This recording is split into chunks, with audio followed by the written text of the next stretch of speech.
Hey, everybody, welcome back to the Iron Culture Podcast. It is me, Eric Trexler, joined, I was going to say as always, joined as occurs on occasion by the Dr. Eric Helms. I feel terrible. We had the countdown going. I had to cut you off. We were just talking cats, and I was so enthused about hearing more about your cat, but we'll have to chat about that after the episode maybe. But Helms, it is so lovely to see you back on the Iron Culture Podcast, where you belong as one of the original founders of the culture itself. Helms, you've been away a while. You've been doing things. You've maintained your love for the iron and the culture for which it stands. So I'm not going to disparage you, but I do want to hand you the floor and the microphone and say, Helms, what in the world have you been up to, and what are the updates? You know what? This is one of those episodes where it's good vibes only, and any banter is going to be good natured. And I like that we're not even keeping the pretense up of there being this problem, this fissure in the cult, because we are united. And I want to first express that while I have been away, I have greatly appreciated that you have held down not one, but two solo episodes, as we had some scheduling issues with guests. And I felt bad, but I was also just impressed at how well you did and your willingness and your calmness with rolling 100% solo on episodes, because it's not easy. I've done it a few times, and kind of monologuing and talking about a topic. It's difficult to do, to make that still feel conversational and like a fireside chat with a listener. And buddy, you pulled it off. So first off, excellent work. Thank you.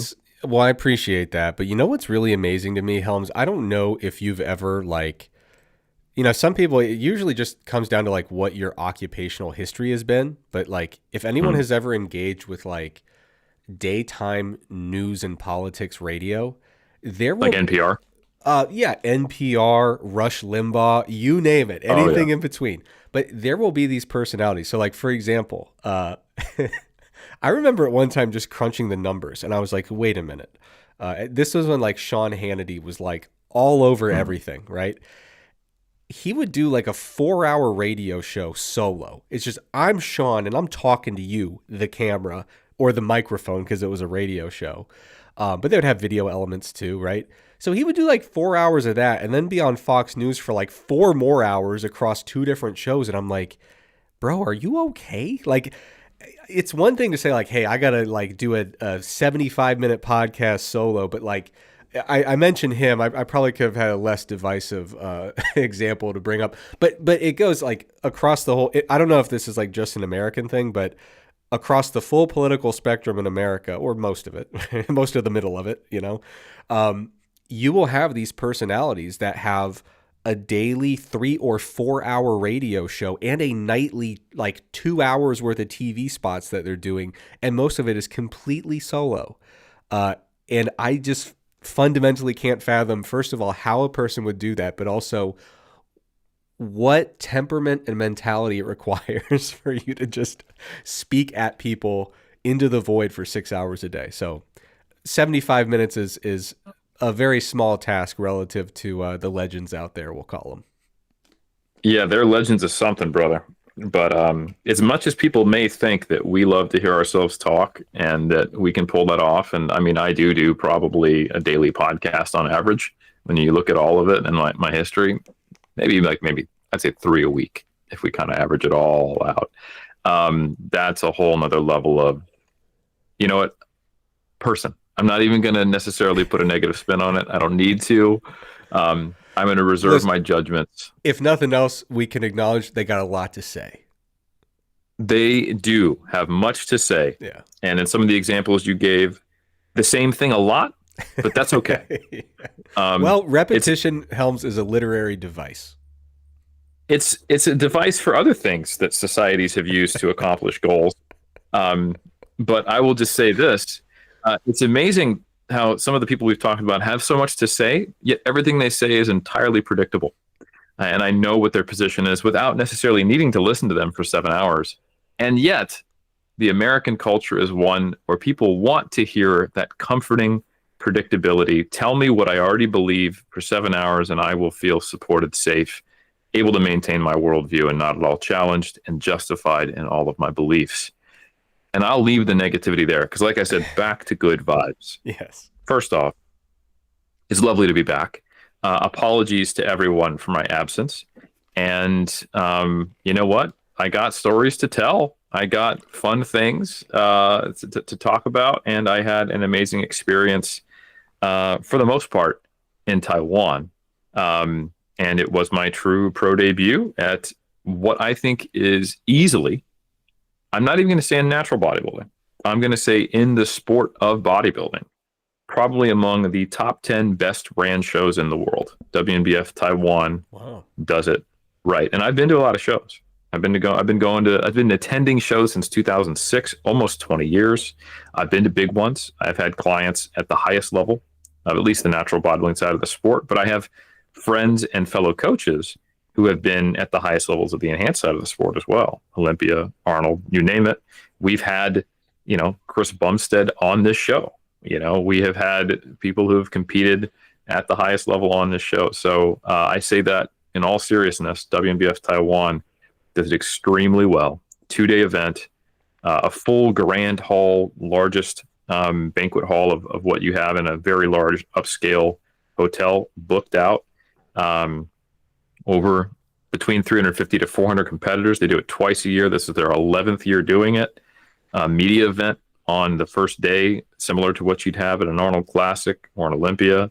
Bilingual interviews with all 30 plus pros who were there, which I got to experience. They gave us pro athlete jumpsuits to wear. Athlete trading cards, Trex. I've got a baseball card with my face on it, and I was signing it and giving it out to people. No way. It was incredible. And some of that is just the unique nature of the folks who run it. Shout out to Eason, the president of WWF Taiwan, and the whole crew. But some of it's also the unique culture in Taiwan, which is really cool, where bodybuilding is mainstream.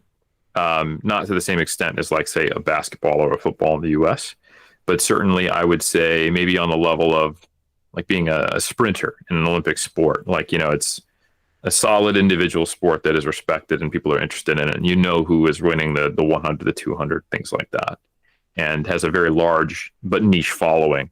And it is on like the equivalent of ESPN type of level of popularity there.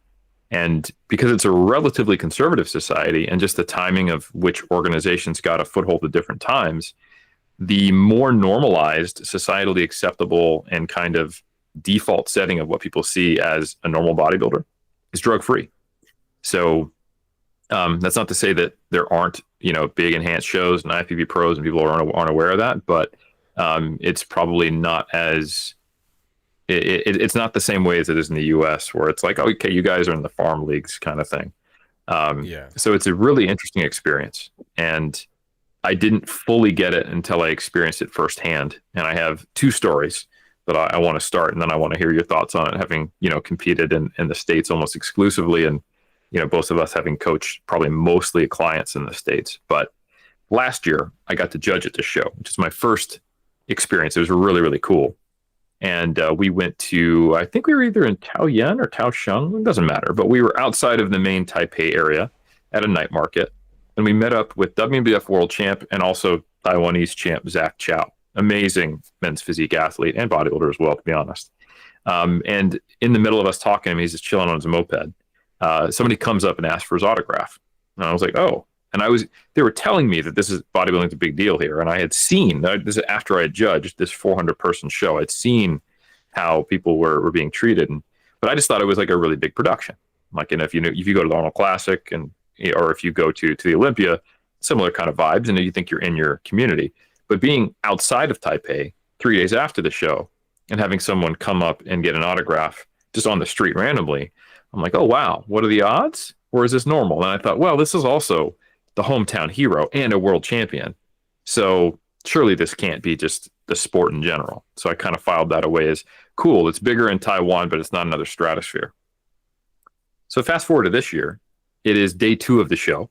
I competed on day 1. I'm watching the men's physique lineup, which, by the way, is probably the most competitive men's physique lineup we will see this year in the WNBF, besides at Worlds. The vice champion, both competed, as well as two top level athletes from Asia who gave them both a run for their money. It was incredible. Anyway, so it's really fun to watch. I'm between shows, intermission, and a guy comes up to me and he says, "Hey, were you in the pro bodybuilding division?" And I was like, "Yeah." And he's like, can you sign my autograph?" And he has the card, and I'm signing it. And my thought is, this is probably because I have a social media profile. I'm not just like the biggest followings that some of these other influencers and bodybuilders have, who are really really good bodybuilders and influencers because of their bodybuilding influences in a similar range to mine. 100 to 200,000 followers on Instagram. If you spend time showing your physique, but people like me more for my brain, right? That's probably a fair statement, or at least has been for most of my career before this moment, Trex. And then, okay, I signed his card and I say, "Hey, thanks, man. I really appreciate, you follow me." He's like, "Oh, are you on Instagram? Can I follow you?" And I did a double take and I was like, this person has no idea who I am. They are only aware of me because I'm a WNBF pro bodybuilder. And that means something to them. And I did well in this show for me, Trex. I placed 5th, but it was 5th out of 6th, right? I got a pro medal and it was a highly competitive, very, very good pro class. And I did get some 3rd and 4th place votes. It's like I was in the mix. But I was no means like, I wasn't the Asian champion. I wasn't top 3. I didn't win money. So that means that I don't mean to cut you off. Actual fans. Yeah, that was one thing that me and the rest of the cult were hoping for, was that you were going to come back with a big, giant novelty check that was going to fund our new recording studio. So I guess we're not getting a studio, is what you're telling me? I got 2 more shots. I'm competing at the Mayhem, competing at Worlds. I think there was up to a $1,000 US check on the line for this competition. That'll get us cords. That'll get us cords for our new studio. We're getting there. If I hit, okay, listen. If we find out, and this still could happen, I don't know. I know that they're still debating as judges and looking at the final tally that maybe they added it up wrong and I actually wasn't in 5th, I was in 1st. And then I go on to win the Mayhem. Beating Alberto Nunez, beating, Sergio Whiteman, who's, one of the top bodybuilders in Spain, beating potential former world champions like Sam Okinola, who are going to show up. Anyway, assuming I beat all of them, which I think is a safe assumption. Yeah. If we do, correct. It's a team effort here at Iron Culture. And I collect another probably roughly $1,000 check. And then I go on to Worlds, which, slightly higher bar. And I beat, everyone. And I win the overall and my class. We're looking at about 10 grand in total, probably. Okay. And if we also just let me take the hit on all the expenses, then, and that goes all the way completely into the studio, we might have something going on. Yeah. The other issue, small issue, is, are we going to put this thing in New Zealand or North Carolina? Okay, so shipping costs. I was thinking New Zealand. See, I was thinking North Carolina. That was more my kind of speed. So we need 2 studios, is what you're saying. Probably. And then maybe just line some cable between the 2 locations. We should be fine with an Ethernet. Yeah, just one big cable. Yep. Put up some tape on it and say, "Do not trip on this." Yeah. No, we'll need to consult some techies on this, but yeah. Well, okay, so no big windfall of cash yet, but nope. Big old pro medal, which is awesome. And it's really cool what you were describing, like the idea that, someone is coming to you for an autograph, not because you're the guy that wrote those books, with a 3rd edition coming out soon, not because you're that guy that makes the videos and, has this presence online, or, but, I saw you on my favorite YouTube channel getting interviewed, or nothing like that. Just like, you're a pro WNBF bodybuilder and therefore I want your autograph. It reminds me of like, when I was a kid being at sports events and you'd hear like, "Oh, this like NFL player's here." And I have no idea who it is. It could be the 6th string punter on the practice squad, or it could be like the number 2 receiver. I know it's not like, a future Hall of Famer, because then I'd know him, right? But yeah, you'd just be like, "Oh, no way, get an autograph, dude. Like, there's an NFL guy here." So yeah, it's just really cool to see that, that there are places where natural bodybuilding has that kind of cultural uptake and prestige that people would be, clamoring for an autograph. That's super cool. Yeah, it was really neat. And there's multiple places in Asia like that. Like bodybuilding is huge in India as well. The guy who was fighting it out from India, Mongol, big shout out. And he's amazing physique. He actually has a pro card in all three divisions. He's just that symmetrical. So he's got a bodybuilding, men's physique, and the new classic physique pro card. Got it. So he's one of the handful of athletes who's the triple pro, making you, Mr. Deion Sanders, and just look like not quite Bo Jackson. Gonna have to get back at it. You gotta get it. You gotta be going toe to toe. But anyway, Mongol, he is an Indian athlete, but he's from a specific region called Manipur, and he went back and he got picked up at the airport by his whole village, a parade all the way back, an all-day event, sachets from all the village elders, his family's up there on stage. They're partying all the way into the night. By the time he actually gets to like his village, he looks like he's weighed down in about 20 kilos of ceremonial garb that these aunties and village elders have been putting on him. And then it looks like, I don't speak the language, obviously, but watching the video, it looks like potentially, like maybe the mayor or the equivalent in this village were like lauding him, and they had this big banner listing all of his accomplishments. Like now he's the second place Asian champion, triple pro, India's first WNBF pro, et cetera, all this stuff, and it keeps going. And like it starts with either a morning or afternoon video at the airport, and it ends with him guest posing at night to a live band on a stage in like this full village turnout, like quinceañera style party. And I was like, wow. And I know that some of the natural bodybuilding shows in India have between 400 to 600 competitors competing. Some of that's just because like of the population density, but it just tells you like the level of impact is not homogenous across regions. And that's one of the cool things that I've got to experience, traveling and competing in other countries. And I don't think there are many natural bodybuilders, especially at my competitive level, like mid-tier at best pro at this stage, who get that experience. So I feel very fortunate and very grateful. And I want to give a big shout out to all the volunteers, fans, the community, the other athletes, and all of everyone who supported us. That I got to experience that was something that I think should be the experience of anyone who puts the kind of effort that athletes do to get to their peak potential, to be given that reward. And it reminds me of kind of the powerlifters, the raw powerlifters who got to go to World Games earlier this year, and their experience, probably not on that same level.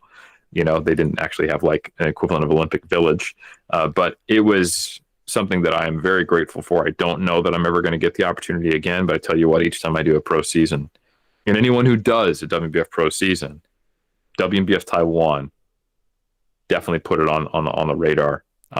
So yeah. Do you still have the jumpsuit? Yes.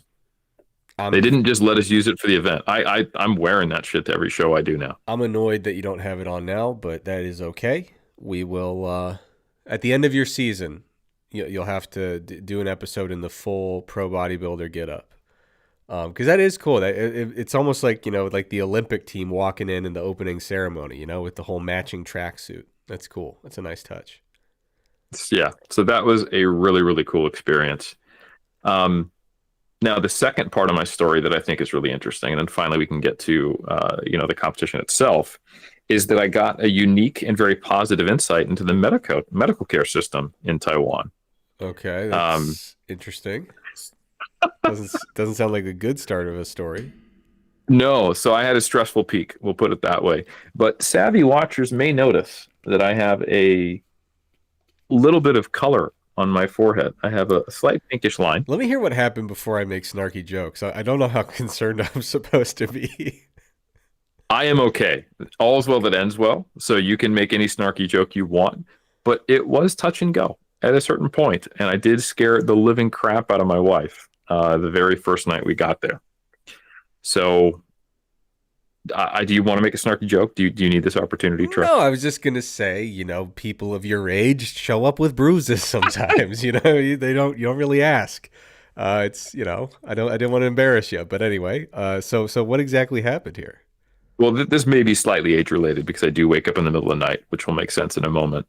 So I'm going to start with the what happened, and then I'll give the context of why it happened, and then I'll let the whole story play out. Okay. I fell and split my forehead open, full hot dog, onto the corner of a stone sharp bathtub in the hotel bathroom the very first night I got there. And it wrenched my neck, bled everywhere. Head wounds bleed a lot. I did not get a concussion. I did not get seriously injured or knocked out. I actually woke up to this happening, which I'll explain in a moment, and needed 6 stitches on the very first night I was there. So that was a harrowing experience. I was fine, peaked well, amazing pro debut. Like I said, all's well that ends well. And let's just say that Americans are going to be flabbergasted when I describe my experience going to an emergency room in Taiwan. And people who were big fans of Sean Hannity will be resistant to perhaps me describing a more functional system, and we'll need to find some other way that the country is not as good. 1 second. Not a more functional system, an alternately functioning system. A system that functions in an alternate way. Correct. Yes. It works differently. I didn't get to spend as much time experiencing the emergency room as I would have in the States. But did you get to pay as much? I did not get to invest as much into their society. So maybe it was a lower value service, technically. There you go. I mean, granted, I needed 6 stitches, and you can barely see a slight red line on my forehead, and it was only on the 30th when this happened. So maybe I have an infection that I don't know about that's going to come bite me in the butt. Let me explain something to you really quickly before we get into all your BS. The way that market value is determined for a good or service is whatever a person is willing to pay for it, that is the value. And so it sounds like you had a very low value medical experience, but I'm on the edge of my seat. I would like to know how this happened. All right. Well, Trex, it all starts back with my experience coming back from Europe after my trip, where we talked about I did the Techno Gym, the Optimum Nutrition European Powerlifting Conference. I traversed 3 time zones from New Zealand to Bali to Western Europe twice over a 2-week period. And when I came back, getting off the 16-hour flight from Doha, I was very dehydrated, constipated, trying to eat across circadian rhythms, and still heavily dieted, and I got into peak condition. And that resulted in a lot of water retention and 7 days without having a bowel movement. So from like the 17th to like the 24th. And now, mind you, we're inside of 2 weeks out from my show.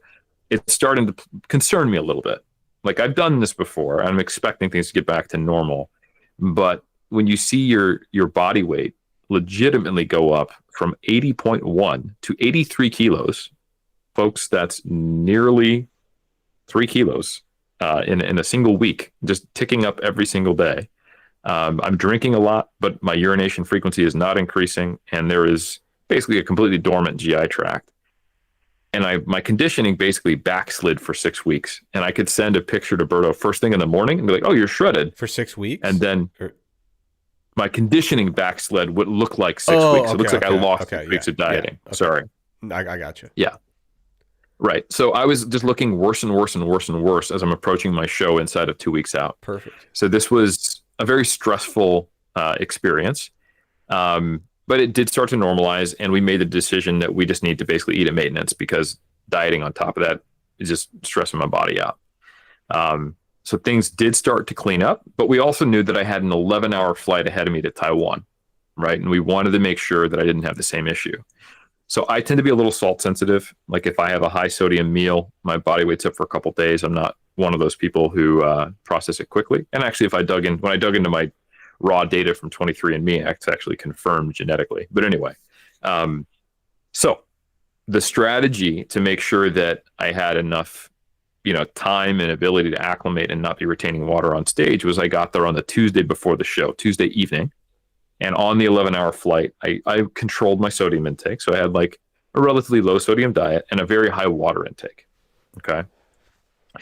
I also was taking melatonin and a sleep aid at the right time, and a little sleep, like trying to get very asleep by the time we got there. So stayed up late, So shifted our schedule a day prior. melatonin and a sleep aid, like an over-the-counter kind of sleep aid. Yeah, it's actually a really good one. It's by Momentous. It has valerian root, melatonin, as well as well, yes, tart cherry extract, Okay. and then I took ashwagandha on top of that, which is not technically a sleep aid, but it helps with anxiety. So Yeah. that plus sleep pressure, just from having stayed up, because like when we got there, it was the equivalent of my body clock of deep into the middle of the night, and I went to train to stay up, and we went to bed at 9 p.m. local time, which felt like, and actually was, something like 3 or 4 a.m. So I was very tired when I went to sleep, but also low sodium, high water diet, because I was trying to potentially prevent what happened when I was in coming back from Europe. Yeah. So that's the context, Right. right? So I pop up at 3 a.m. after going to bed at 9, which is not bad. So I've clocked 6 hours of sleep, and I'm like, oh, maybe I can get one more sleep cycle. Should I just wake up? I'm sitting in bed. I have to pee really bad. And this is the part about being old that you were right about. And I'm fully awake, right? And I go, you know what? I need to pee. And if I go pee right now and just get right back in bed and maybe just read a book on minimal light on my phone, I can fall back asleep. So without care or hesitation, I pop up and stand up really quickly, which is a terrible idea generally during prep, and an even worse idea when you're on sleep aids, a low sodium diet, and high water diet. And I remember being fully conscious in bed. Then I remember being progressively less conscious as I got towards the bathroom, made it into the bathroom, and then I lost consciousness, and I woke up to smashing my head on the tub. Oh boy. And Trex, it was bad, dude. Were So you my briefly wife, awake on the way down to it, or did you just wake up bleeding? no, like the last memory I have is turning the corner to go into the bathroom. And then the next memory I have is getting the hardest hit I've ever experienced on my head Okay. and feeling my head touch the back of my neck, Oh. wrenching my neck. And like, because I fell forward, my body had to figure out some way to get to the ground, and my neck in that position. So I like flipped and then fell onto my back. So I'm laying there naked, shredded, dehydrated. And head wounds bleed. Yeah, And they bleed a lot. yeah, my first concern is my neck got into a very strange position. Did I hurt myself seriously? Yeah. So I'm laying there on the ground for probably like maybe a good 1 to 2 minutes. My wife didn't hear anything because it's stone, tile, and body. So it's just like a hard thunk. She's not awake. Yeah. She's dead asleep. And then my first thought is, tell me I didn't just like paralyze myself. So I'm wiggling my fingers. I'm wiggling my toes. I think I'm okay. My neck is strained and tweaked, but I don't think I actually did any damage. This is my thoughts at the moment. The confirmation, again, just so everyone knows, I'm fine. I can't even feel my neck. It was just like, ouch. And I'm like, wow, I really hit my head hard. Okay, I can move my limbs. Let me just go ahead and just see how hard I hit it. And my hand is drenched. I'm in the dark, and it feels like I just put my hand in a bucket of water. And I'm like, oh, fuck. Pardon my French. And I'm like, I shouldn't get up quickly. I just passed out. I don't know if I have a concussion. I'm trying to think, like, hold on, because it all happened so quick. I'm trying to establish, did I knock myself out, or did I pass out and then get woken up by hitting my head? I'm pretty sure it's the latter, but I've never hit my head that hard. I should just take this slow. Who knows if I'm actually perceiving this accurately right now, if I do have a concussion. So in my most calm voice possible, I go, hey, honey, sorry to wake you up, but I think I need your help. I've hurt myself. I'm okay, but head wounds do bleed a lot. And her response was, what? And then I verbatim repeated myself, and she was like, no, I heard what you said. Are you what? And I was like, just come on in. It's going to look worse than it is. So, yeah, the look on her face when she came in and turned on the light told me everything I needed to know, that I probably looked like some like crime scene. Yeah. I haven't moved much. I ragdolled, and I'm shredded and dehydrated and naked. I look like somebody just like took somebody and put them in like a basement for months, and then shot them in the face at the end of it. That's basically what I look like. Yeah. God, what a scene. Yeah. So I scared the living shit out of Barb. I feel really bad, but she was awesome. We had to spend a good 20 minutes cleaning up the blood and getting it just to stop bleeding. And then it did. And it was I mean, it was bad, but it wasn't nearly as bad as it looked. Um, I got up, I was fine. We had to clean it out. And then I was like, well, you know what? This is clearly going to need stitches. We got to go to the emergency room. And so this is all happening at 3 a.m. Long story short, I was back in bed asleep by 6 a.m. and out Wow. 120 to $5. That's crazy, man. From start to finish, that's crazy. So, how did you get to the emergency room? Do you have like a rental car or something you popped into? So we went downstairs and I just pointed at my forehead. But this was a middle of Taipei, foreign friendly hotel, so they spoke perfect English. And I was Yeah. like, hey, I just fell and hit my head. I need to go and get stitches. Where's the closest after hours or emergency room equivalent? And she said, oh, there's one right here. It's a small clinic, but it's open 24 hours. There'll probably only be one or two people on attendance. I'll call you a cab. So 5 minute cab drive. We get there. And at this point, I realize I'm out of the woods. I know I don't have a concussion. I just need stitches. I just am embarrassed and I feel bad that my wife's awake at 3 a.m. And I'm thinking, wow, this is a great start to my peak week. And so I start getting concerned with more practical things. I'm like, okay, I'm still competing. I'm not like everything's fine, but I have a media event that I told you about earlier on Friday, and I don't want to look like Frankenstein. So we go into the small clinic. It's one guy. His English is good. And between that and Google Translate, we make it work. And I'm trying to communicate to him that unfortunately, bodybuilding's mainstream. So he kind of gets it. I'm like, hey, I'm going to be on stage. I'm competing in bodybuilding. I do that. He goes, oh, okay, yeah. And I have a media event. I able to communicate that. And I was like, can I get glue or adhesive? Like, do I actually need stitches? Can we do something that makes this less obtrusive and I can just put a Band-Aid over it type of deal? And he looked very skeptical, and he was like, maybe if you go to the main hospital, but I'm the only guy on staff. And if you want me to do it, I'm giving you stitches. And my professional opinion is you need stitches, but you can get a second opinion. So then we walk another 10 minutes to the main hospital and go to the proper emergency room. And I'm thinking, this is a mistake. We're going to be here for hours. I had this one guy. I should have just had him do stitches, and we're going to get, it'll be like the afternoon by the time we're back in the hotel. But no, there was people there, no waiting line. They spoke, somebody spoke English where they got the right nurse attendant. They immediately shut down my idea of getting glue. They're like, no, absolutely not. You need stitches. Head wounds aren't good candidates for that. And don't worry, we'll do a great job. They took all of my details. They asked me if I needed receipts for insurance. I figured I would because I thought it'd be more expensive, so I could use my traveler's insurance. I haven't even charged my traveler's insurance. It was so cheap, man. I'm sure the deductible will be probably more than this cost. And like I said, they stitched me up. Fantastic work. Great bedside manner, real efficient. There's many staff as there was actually waiting, so I got seen super quick, and I was in and out and gone. Even though we had to go to two places and traverse language barriers, and back in bed and asleep by 6 a.m. I was flabbergasted, even though I lived in New Zealand, which has also a other functioning system compared to the U.S. that is cheaper. But compared to New Zealand, this is even, I would say,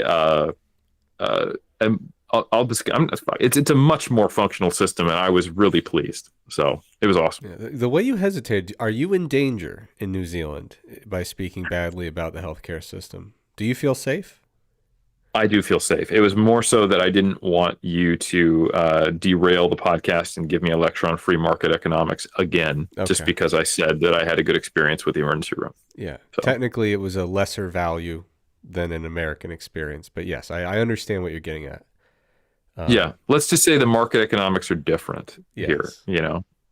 Well, I tell you what, man, that is a heck of a story. Certainly a cautionary tale. I would like to hear more about your bowel movements. How you doing? That is the second fun, and this is the slightly stupid part of the story, Trex. This is where I get embarrassed, where I share things that the cult does not want to know, but I end up being the pun intended butt of the joke at the end. So, because of the experience I had coming back with bloating and water retention, one of the things I did getting back from Europe is I tried a mild laxative, Coloxal D. It's Senna plus, I think, a mild. It's over the counter laxative, and I took the normal dose, and it basically Precarious did nothing. beginning to the story. Okay, did nothing. Okay. It Yeah, this is on day 3 of day 7 of not having a bowel movement. So one of the things I wanted to do while carb loading, because we had a peak week strategy that was going really well, I was looking better and better, and we just kept feeding up, was I want to make sure I don't get like really bloated over those 3 days.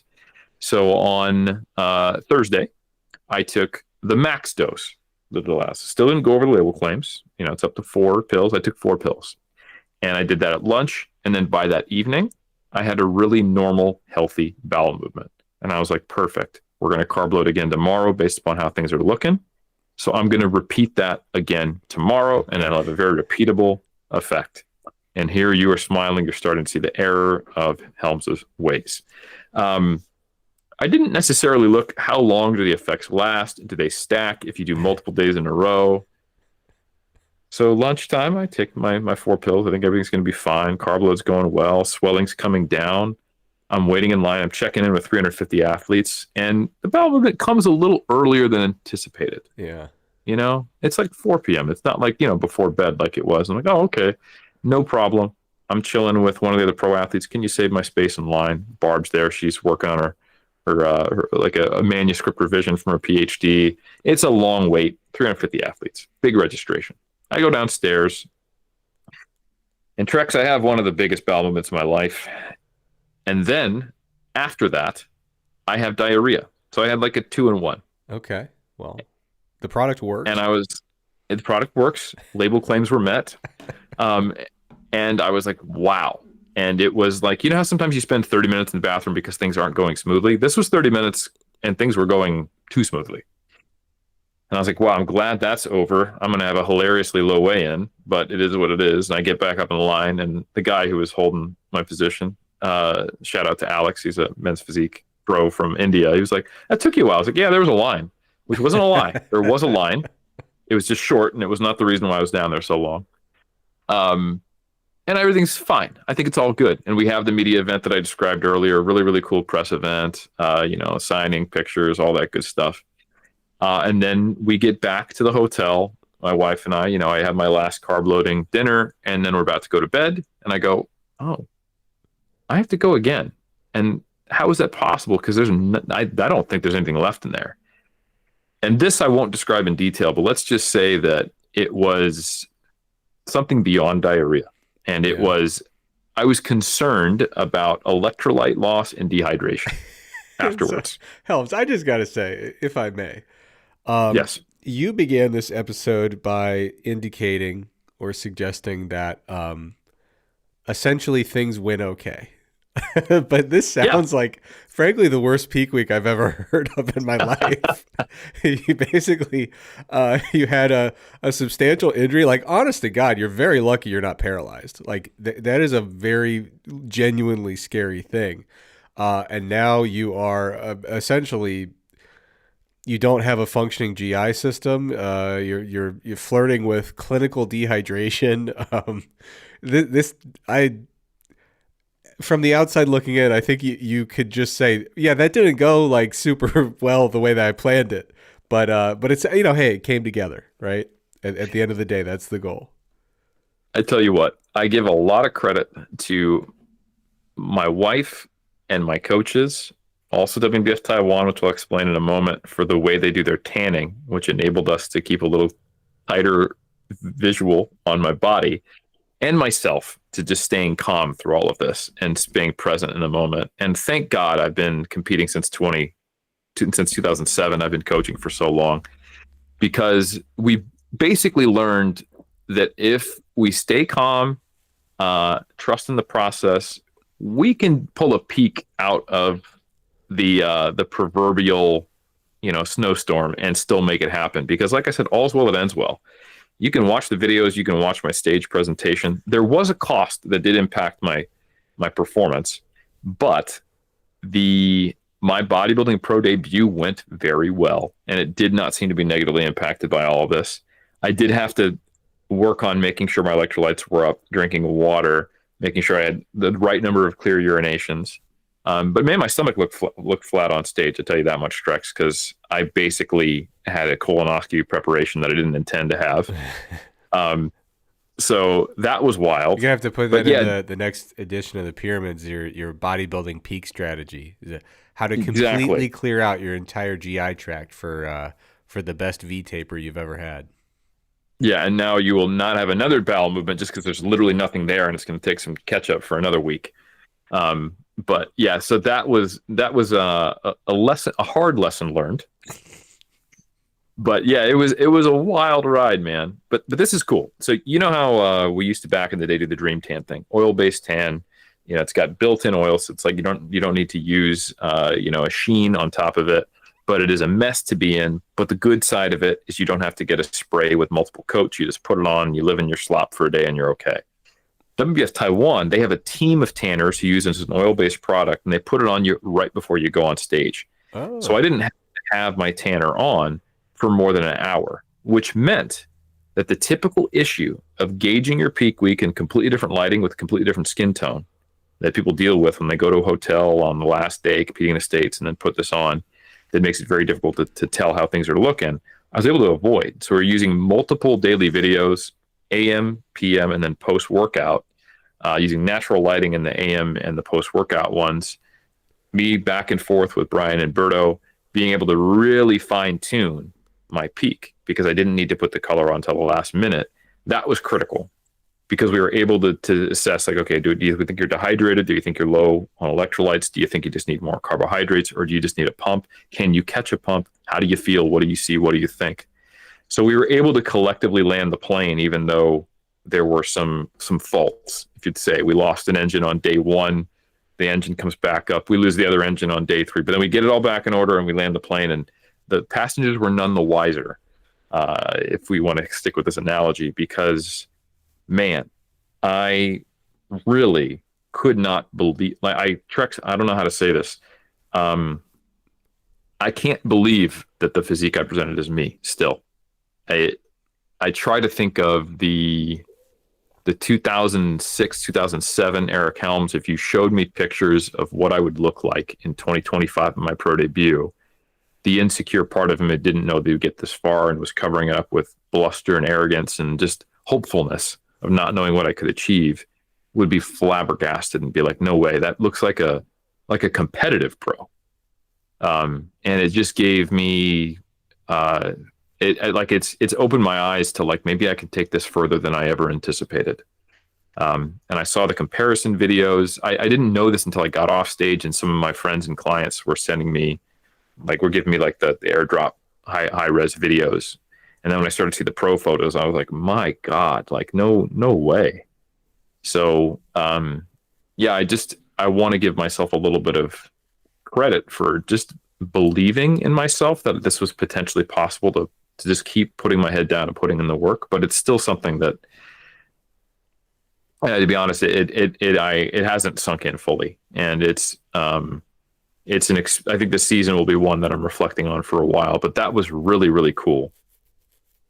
The one thing where I do think that dehydration and bowel craziness caught up with me is I got off stage, and once the adrenaline dropped, I got really, really, really lightheaded and thought I was going to pass out again. And it got in my head to the point where I was considering, oh, maybe I do have a concussion. And I decided to pull out of the amateur classic physique because I would have been next. And I opted instead to actually eat, have some electrolytes, and just sit down because I was actually having cognitive issues. Like, I was having trouble communicating with people around me. yeah. Like, there were some people who were talking to me and, like, giving me congratulations, and I was like, Barb, I need to go to a chair, and I'm glad my wife was with me. So the one downside, the one hit I took, was that I did not get the opportunity to compete in the classic physique amateur division and fight for that pro card, which was the plan. But I will get to do that at the Muscle Mayhem in Sacramento, which I'll be doing on November 8th. And may or may not, depending upon how that goes and what divisions I decide to compete in, based upon my colleagues and what they're doing at Worlds 2 weeks after that, on the 22nd and 23rd in Los Angeles. So that is how it went. I want to give a big shout out to the other athletes. There were a total of 6 in this men's pro class, highly competitive. Like I said, there was Mongol, who ended up placing second, and he had a knockdown, drag out, extremely close battle with one of Japan's top natural bodybuilders, who's just an absolute monster freak. And I say that with complete endearment. His name is Sho Sagara.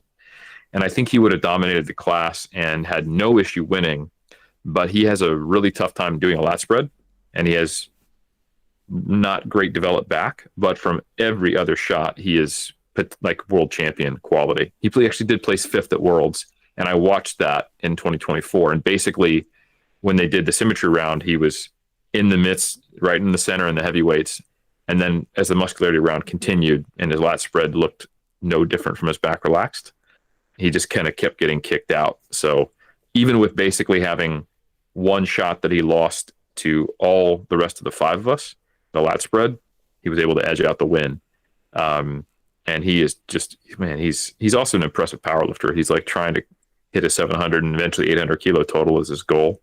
But he is maybe 5'9", and he's a similar stage weight to me. I was like in the low 80s, carved up. Just so thick and big. Incredible athlete.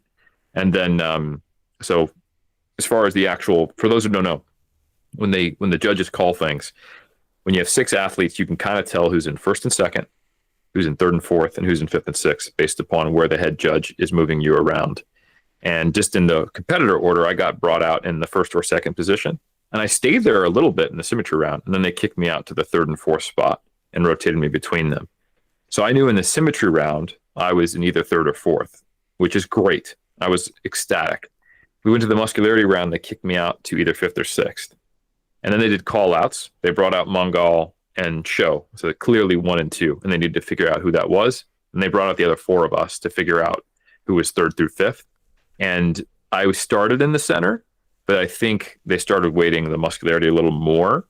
And while I do definitely think I held my own, I did get, like I said, some 3rd and 4th place votes based upon my guess from the movements. Ultimately ended up in 5th, and I was very pleased. It's pretty cool. One thing they do at Taiwan, because it's a pro-am event, is if you turn pro in the show, then you get the opportunity to compete in the pro show just right after the overalls. So 2 of the guys who were in our division, they gave out 3 pro cards out of over 100 competitors. So it's such a big show, Trex, for the amateurs, that they have, I can't remember, it's either the top 2 across 6 weight classes or the top 3 across 4, but they have a 12-person overall. Wow. And they give out 3 pro cards to the top 3 in the overall. And then those 3 guys have a choice whether they want to compete in the pros. And the top 2 guys did. The 3rd place guy said, no, I've had enough. I'm good. I want an off season. So those guys are like, if you turn pro in Taiwan, you're immediately competitive as a pro. And it was cool that I beat one of those guys, because it tells me I actually could have turned pro in this show, which I was counting myself out for the men's physique class. So I'm a little disappointed I didn't do the men's physique class, or sorry, the classic physique. I think I probably would have passed out on stage. That would have been bad. So probably a good decision ultimately. But I think I probably could have turned pro in the classic division at WNBF Taiwan. I'm not claiming, I didn't get the comparisons to different class, but I'm a lot more confident now in retrospect than I was going into it. So anyway, I had a really fantastic, confident building experience on stage, despite going through a very harrowing 5 days leading up to it from Tuesday evening. So anyway, yeah, that's the whole story. Then I had a great rest of the trip celebrating Barb's, birthday in Taiwan. We went to a cat village, which you'll appreciate. Ooh. Up in northern Taipei. It's just filled with cats, cat-themed cafes, cat-themed gift shops, and you get to pet all kinds of adorable cats. We went to the Chiang Kai-shek Memorial Museum, which is really cool. I got to watch, like I said, the 2nd day pro show where world champion Haidor Souza went up against Taiwan's probably best men's physique competitor, toe-to-toe, and also with the vice champion from Worlds. It's just a really, really awesome show, really, really awesome experience. And got back. I guess it would have been just under almost 2 weeks ago. And now I'm going to be 2 weeks out on Saturday from the Mayhem. So yeah, we've reached the point now where we're starting to eat up. We had 2 weeks of digging after Taiwan to get just a little bit tighter, going from kind of like shredded to alien conditioning. I'm the leanest I've ever been, and now we're bringing food up. So I'm feeling good for the rest of the season, although I am a little fatigued from that experience. Yeah. Yeah, but so the official end of the season is what, late November? Is that right? November 22nd and 23rd is Worlds. Yes, sir. Nice, very nice. So you got some more opportunities to get on stage. And here I'm gonna. I don't like to make predictions. I don't like to, call shots and things like that. But I'm gonna predict that you will have fewer injuries in your subsequent peak weeks than you did the first time around. And so I think that will bode well if you can um, play a little bit play it a little bit safer with walking. So now that you've had a Mm-hmm. clinical fall, you are at risk for more of them. So that's Just write worth. this down. Yeah. So at your age, once you have a fall, Yep. then you're really concerned. So be careful with that. Okay. Um, if you're going to do the laxative thing, try not to play it quite as fast and loose, and I mean that literally. So let's Gotcha. try not to fly so close to the sun. And yeah, I feel like if you do those two things, maybe don't throw any experimental sleep aids into the mix. I think that's probably Mm-hmm. not a major contributor to what's going on. But by the way, have you ever seen in America they have they have a sleep aid? The reason I asked, I thought you might have been talking about this, but they have a sleep aid that is just generic Benadryl, but they call it a Oh sleep yeah. aid and they charge you more for it. It's literally the same ingredient and the same dose, but they're like, well, that one's Benadryl, so it's cheap, but this is a sleep aid, so it's actually more expensive, and it literally is the exact same capsule. So Yep. I was praying that you would not fall into that. I am curious. Have you ever? Is there a reason that you went with the multi-ingredient supplement blend over the? Do you ever use like a Benadryl based kind of sleep aid? The thing is, I actually do take Benadryl the night before I compete, Yeah, just because I notice that I look a little tighter. I think it's histamine an stuff. antihistamine. Yeah, Yeah. Probably just, large amounts of food, a little bit of stress, you get a little bit of an anxiety response. Also, the Benadryl, people don't use it anymore compared to other more modern antihistamines because it seems to have a mild drying out effect. You get the dry mouth feels. I just look better acutely when I have taken a Benadryl and carb loading. And like I said, I'm salt sensitive. I I tend to be someone who cleans up slowly after carb loads. I need a lot of carbs to fill out, like anybody who gets on stage in the 80-kilo range, because I have a fair amount of muscle. But it takes me longer to restabilize my water balance levels. Like if I drink a bunch of water treks for like an hour or so, I look a little bit blurry. So it's not like I need to dehydrate. I just need to give myself time. yeah, It's kind of what we describe as a load look. So anyway, part of my peaking strategy is to take an antihistamine the night prior. yeah. So on Friday, I get it. I don't. It's hard for me to sleep the night before a show. I'm amped up, and the Benadryl helps a little, but it doesn't have a major impact. So yeah, but that wasn't part of the fall. That was just a normal one. Although I was very careful getting up to pee in the middle of the night on Friday night after taking Benadryl. Like I probably looked the age that you guys joke that I You probably am took getting those up and steps out where of your bed. feet hardly move off the ground, just shuffling along. Oh, it was a shuffle. My hand was on the wall. I'm double checking things. Oh Yeah, man, I have been so careful getting up to pee in the middle of the night the last probably for the rest of my life from now yeah. on. No, my roommates used to tease me because I'm a curmudgeon. I'm an old soul for sure, and the two aren't necessarily the same thing, but I'm both. But Yeah. I experienced a clinical fall in grad school, meaning I didn't trip. I was walking in my house and my hip just hurt, and I just hit the deck. I was just walking in my room and fell, and I just I remember going to the doctor shortly thereafter for just something totally unrelated, and they're like, "Have you had any falls in the last 6 months?" And I was like, well, I mean, hear me out. I don't know why you're asking me this. Technically, the answer is yes, but I want you to write down no because whatever is going to happen, the sequence of medical care that I get after saying yes to this, I'm not ready for that yet. So just put me down for no, even though the answer is yes. But It would be like if I went to go get care right now and they said, "Have you had a recent head injury?" And I'm like, "Okay, the answer is yes, but it should be no for what you're going to do." Like I yeah. get it. Yeah. Now, I was going to ask you. I mean, we are about an hour, so I think we'll probably keep this episode just like pretty bodybuilding focused and kind of wrap it up here. But I am curious. I don't want to give away too much because it's your article. It's not my thing to spoil.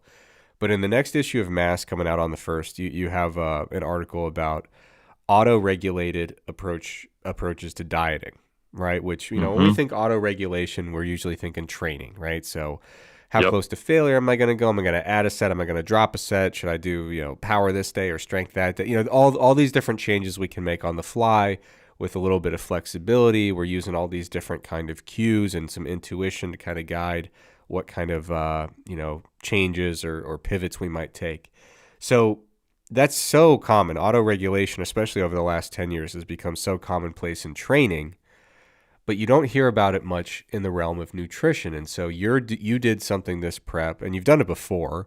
And I've talked about this many years ago, back when I pretended to still be a bodybuilder. But the prep, when I won my pro card and did my pro debut, I didn't track a thing. I didn't track my protein. I didn't track my calories. I just, at the beginning of it, I mean, first of all, I didn't intend to do a prep. I just kind of started losing weight, and I was like, I'm halfway there. I'm just going to finish. But I just kind of locked into a diet, and when things started slowing, I tracked my weight. That's it. And when weight stopped slowing down, or when weight started slowing down, was no longer dropping at an acceptable rate, I would say, oh, I need to make some kind of qualitative shift in what I'm eating. Drop this, swap that, whatever. And so you did, an auto-regulated approach to dieting. And so I was wondering if first you could give us kind of a simple overview of what that looks like to you. Maybe tell us why you opted to do that rather than the traditional track everything, meticulous, rigid, regimented, etc. But my big question, piggybacking off of that, is I can't help but wonder if taking that approach to your prep is the reason why, to me, your peak week was an absolute catastrophe. And yet you reported it as saying, it didn't quite go according to plan, but it all worked out. Like, I think that your assessment 100%. I think your assessment of your peak week, ultimately at the end of a show, you can look back and say, hey, I'm happy with my placing. I'm happy with my physique. All is well that ends well. But I feel like 99% of bodybuilders would have that peak week and say, it was a mess. It was a complete catastrophe. Everything went wrong that could go wrong. And your assessment, I don't think you were putting on a show. I don't think you were trying to prove a point. It just wasn't that way. So I was wondering if you could maybe reflect on that as well. No, I quite literally, if I had used peaking approaches before I had this skill, which I think is the way I'm going to position it, the set of skills actually, that it would have been a disaster. It would have impacted how I looked on stage, and the agility to modify the peak week to meet insanity that I ended up dealing with would not have been there, and I would not have had a good pro debut, and I would have been very disappointed. So the reason why I present it rather than this ultra quantitative, tracked, highly controlled approach is because I legitimately, as a coach and an athlete, think it results in superior performance. So you view this not as, let's do a less stressful way to get the same outcome. You're saying, I think we can get a better outcome. Absolutely. Yeah. I view it the same way as a power lifter who buys a GymAware or a Rep 1 or a Tendo unit. They want to get more precise control with less lag time to making the best decision in the moment for them. And that's the same reason they use RPE. And the system can look a lot different. You described a more qualitative approach. And I would say even like your auto-regulation could have been refined because you didn't have systems to prevent over dieting, right? Correct. So it's really like, any auto-regulatory system, it's what guardrails do you have in place, and then what skills do you leverage, and how do you get there, right? And you can make a system of auto-regulation that is highly quantitative, that does include tracking macros. You just need to be able to modify it and keep it flexible. I was actually on good old Dr. Dave McConey's podcast, and he was talking about, he first was like, now you don't track during prep. And I was like, he's like, that's very different from me because I do track. And I was like, Dave, I actually think we're more similar than you think. Do you hit the same macros every day? And he's like, well, no, I alter it based upon my hunger and my this and that. So the perception, I think, in the standard operating procedures in bodybuilding is that tracking means hitting specific macros no matter what, come hell or high water, plus or minus 10 grams if you're a wuss, plus or minus 5 grams if you're serious about it, and on the gram if you really want to take it to that next level. But what tracking really means is just quantifying your intake. And Dave, to his credit, and you, using a qualitative approach, were adjusting that intake. And then the question is, based upon what? And then how do you do it? Because I did not take a food scale or a body weight scale to Taiwan with me. And I ate, and we bought the breakfast that comes with the hotel. And I included that. And I actually was eating out at dinner for 3 of my peak week meals to peak. And I had a peak week that, despite all of the craziness that I described, was my best peak ever and my best physique on stage. And I got a fantastic pump. It wasn't just like, oh, I built a lot of muscle and I got lean and a bad peak resulted in a better physique than I've had previously. I had a good peak.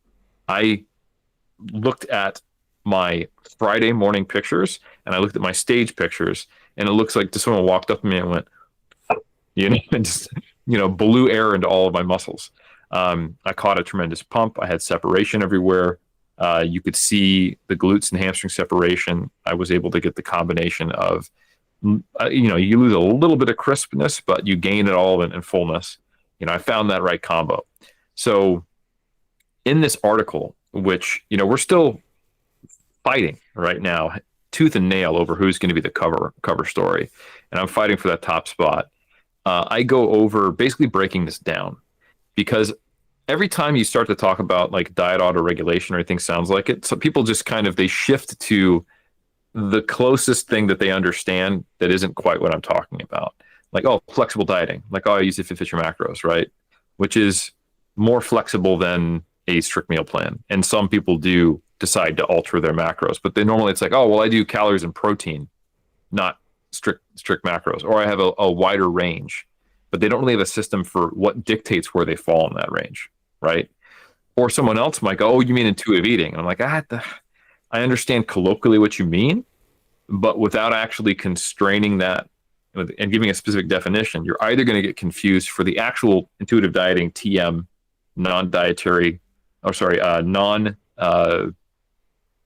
goal-directed approach to healthy eating that deals with typically working around eating disorder symptomology. Or you mean just kind of eating what you want and having it work out, or doing like a habit-based approach. And both of those are probably better for a weight maintenance thing. So we're talking about goal-directed autoregulation of a deficit, and then what is that based on? So I go through it, and I think, well, like you said, you don't want to go through this entire process in the 5 minutes that we probably want to wrap this up in. I define a central pillar of what's called self-regulation, which is well described in the literature, and then 2 pillars that it sits on and that they have kind of reciprocal feedback. Nutritional competence. So this is your knowledge of nutrition and your skill in tracking and hitting targets accurately. And then interoceptive awareness, which is something that a lot of people aren't aware of what that is. And that's your ability to accurately gauge body signals, interpret them. And then self-regulation is basically, what do you do with that information? It's objective, goal-aligned action. And if any one of these is missing, you get the predictable issues people have. Like, oh, I accurately identified that I was hungry, but I acted on it when I would have preferred not to. Or I identified that I was hungry and I went, you know what, let me have a healthy low-calorie snack, and you grabbed a handful of trail mix. You're lacking nutritional knowledge. It's actually higher calories than if you grabbed a piece of fruit, which you thought was bad because of fructose or something like that, right? So any one of these missing pillars can result in a failure in autoregulation because you can't get what you're trying to accomplish. But when you put them all together and you figure out what are your objective and subjective data points, and if you want to use a very quantitative approach, what's the range that you're operating in, or a more qualitative approach, how do you adjust things? Then you know the bounds, the why, and what you work on. And then if you combine that working with the coach, you can make sure that you're staying objective. And that's what I've done this prep. I wrote the article because I realized this was, for most bodybuilders, especially beginners and intermediates, just a simple, like, it's just unfathomable. Like when I talk to people about what I'm doing as far as traveling and speaking, and that I went to a foreign country and ate foods that were out of my norm, that I didn't necessarily able to track and weigh, that I didn't normally eat, and I peaked while eating out in a foreign country and not speaking the language, and it worked. It just seems like, okay, that was either a fluke, or you're lying, or it's impossible, or I accept that it happened, but I have no idea how I would ever do that. So I went, you know what? I can reverse engineer this. I teach clients to do this. I don't think it should take 6 seasons and 20 years of bodybuilding to do it. So here are the actual levers you pull, and here's the process of doing it. So I wrote a whole article about it because I think it's far more accessible than people realize. And it's actually quite evidence based when you look at it. So anyway, I'm really looking forward to that article coming out. And I am going to probably try to fight for it, even if it's not the cover story, to not be behind a paywall, because I think it's kind of cool. Yeah, we'll leave that teaser there, Trex. But any other specific questions you want to ask about it? No, I have not yet cast my vote for what will be the cover story, and I think you've won me over. You know, this was your big your stump speech. You know, you pled your case, and I think you raised some valid points. So I'm not going to make any promises, but I do believe I'll be casting a vote in the affirmative. But no, I think really great episode. Good to hear from you. I know this was a little bit more story time than the normal hard-hitting, evidence-based fitness content that the culture has grown to love. But, I mean, Helms, this is, I believe, episode 350 of Iron Culture. 350. It's one of those mid milestones. How many have you missed? I mean, it can't be more than a handful. No more than 340 tracks. But I mean, I think what I'm getting at here is it makes sense to do a little Helms story time and catch up. It's very unusual for you to miss, you know, a few episodes in close succession. Obviously missed them for good reason, but I think it's good for the cult to hear from you. And what could be more Iron Culture than talking chaos, bodybuilding in Taiwan, signing autographed player cards for bodybuilders? I mean, we had a little bit of everything here. So you're going to be here next week, right? That is the plan. Okay, so Lord willing, we'll all be back next week, and we'll be back to more of the hard-hitting, evidence-based content that you come to the Iron Culture for. So, everyone, I want to thank you so much for catching this live episode here. We had people not enthused about our explanation of market economics. Maybe we missed slight nuances. We'll look into it. We'll check back in on that. And Brian said that they're glad you're okay. So at least one person out there is relieved to know that you are stitched back together. Tough time for the hosts. I mean, you got your face stitched back together. I got my abdominal wall stitched back together recently. So we are literally hanging on by threads. But we will be back better than ever, pushing forward. So everyone, thank you so much for joining us. Helms, glad to have you back. Glad that you came back in one piece. It was closer than I anticipated. I didn't really think this was up in the air, but you made it back. A strong showing at your first show of the season, and we wish you luck as you move forward. Everyone, thanks so much. Have a fantastic week, and we will be back in 7 days.